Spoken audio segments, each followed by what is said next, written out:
Hi guys, welcome. This is my review of the brand new, it's not even on the website yet, version 3 Steath Reconn. And I've got to say, first of all, this thing just looks amazing. The shape of this is just wild.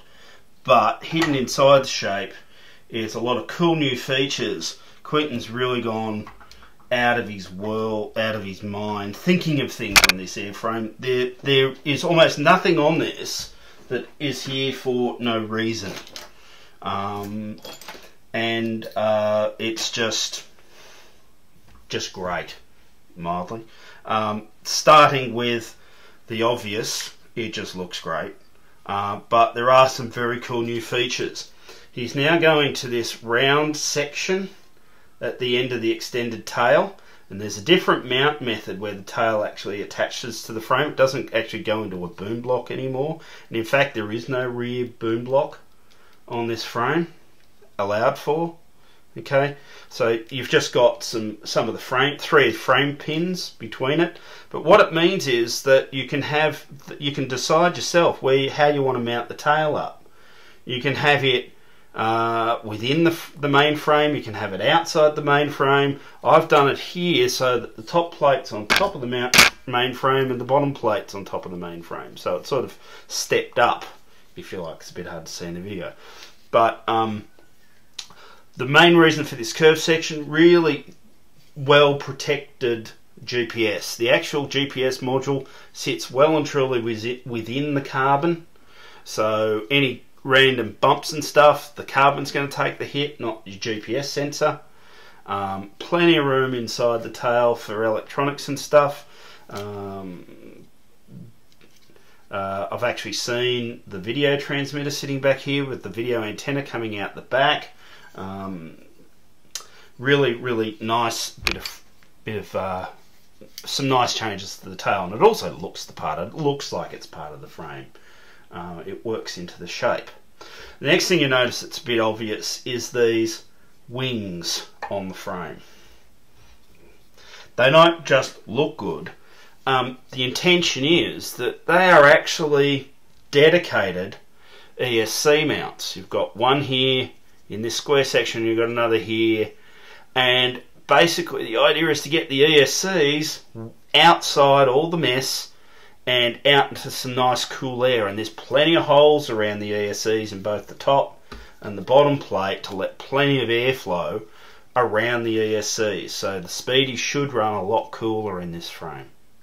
Okay, up the front we've still got our dedicated our mount for our front camera mount.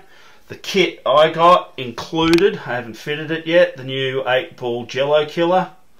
And the carbon pipe for that. I haven't fitted it yet because I haven't made in this, and I just want to leave that off until I make sure it's all flying properly first. But it comes with the Jello Killer, and really cool bit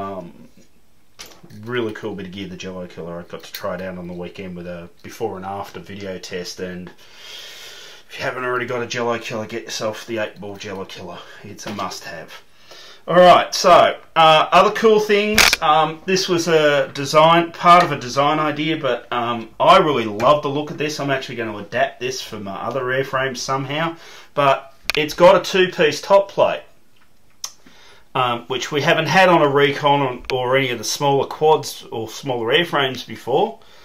And Quentin came up with this cool idea, and what you do is you actually mount, instead of screwing the removable section down to the top plate, you actually put it on standoffs. It comes with the 22mm standoffs in the kit. So actually mount the plate on the standoffs, and then your electronics can suspend off the plate. So what it means is this top plate replaces any need at all for a clear plastic dome. And you've got access to your electronics. You can really see the LEDs on the Andromeda very clearly still.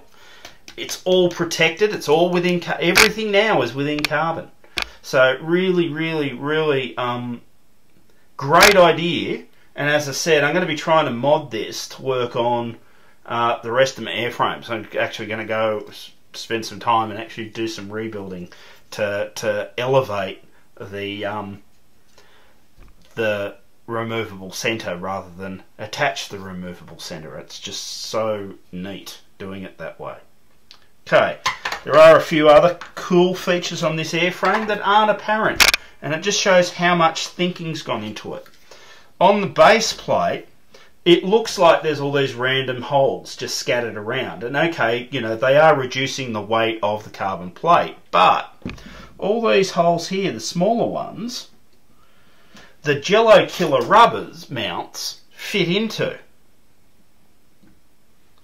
Why would you want to put the Jello Killers on there? Well, later on there's going to be a bottom plate for this, so you can have a suspended, isolated tray underneath the main airframe. So you can have a vibe-killed section of the airframe suspended directly off the base plate, which is going to be a really nice feature. And the other cool thing that is very, very close, I'm told, you notice how you might be able to see that I've tried to keep deliberately all the electronics out of this centre core section of the airframe. Okay, and there's a very good reason for that, and this is going to get a few of you very excited. See this square section, this square hole at the back here? Goes straight through both sides. There's this big square hole at the back. Well, coming very soon, there's going to be a brushless gimbal drive motor that fits inside there, inside this square. So the brushless gimbal drive motor will be back here. In the back half of the airframe, there'll be a drive rod go through the airframe up to the gimbal mount. So you'll still have your Jello Killer sitting out front, but instead of the servo drive and all the other stuff that used to be at the front pulling more weight forward, you're just going to have a drive shaft from this motor at the back. So the single axis brushless gimbal will actually be offer better weight distribution, and obviously all the advantages of brushless gimbals. I'm told that's very, very close, but don't go hassling Quentin. The more you hassle him, the more we all bother him, the less time he's got to work on cool shit like this. So that is coming. So the two-piece, if you like, single-axis brushless gimbal, and I'm told there is a two-axis. Also, I'm told there will be a method to mount the other axis between these 2 points as well. So you'll actually be able to have, we're hoping, a two-axis brushless gimbal without everything hanging off the front or everything suspended below. One other cool feature I'd like to point out, it's a bit hard to see, I might actually just take one of these skids off. It's not really a feature, but it's an idea. With these mid-sized legs, of course, they screw into the boom mounts. And what they've done with the kit is Quentin's realised that quite often, because that's screwed into the Delrin block, it's really easy to strip the threads out and actually pull the screws clear out of the block in a crash or a hard landing. So what he's done is, with the kit, he's supplying 4 of the alloy half blocks and everything else is the Delrin block. So you actually can put the alloy half block in the bottom for your skid to screw into, so it's metal into metal, nice solid mount that's not going to rip screw threads out, but you've still got the weight reduction in the top half of the Delrin mount. So really, there's so many cool ideas on this new frame, but yeah, it's a really lovely bit of gear. I actually got to fly one on the weekend. It's just a delight to fly. Feels bigger than it is. It's actually really nice to fly. And of course, there's nothing saying you couldn't take this frame and put the large booms on it and take it up to a much larger size quad if you wanted to. So that's the new version 3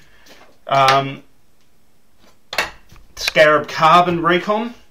And a little bird has told me, for those of you who have older Reconns that you might want to upgrade but don't want to spend too much money, there will be fiberglass frame kits also available at a lower price point.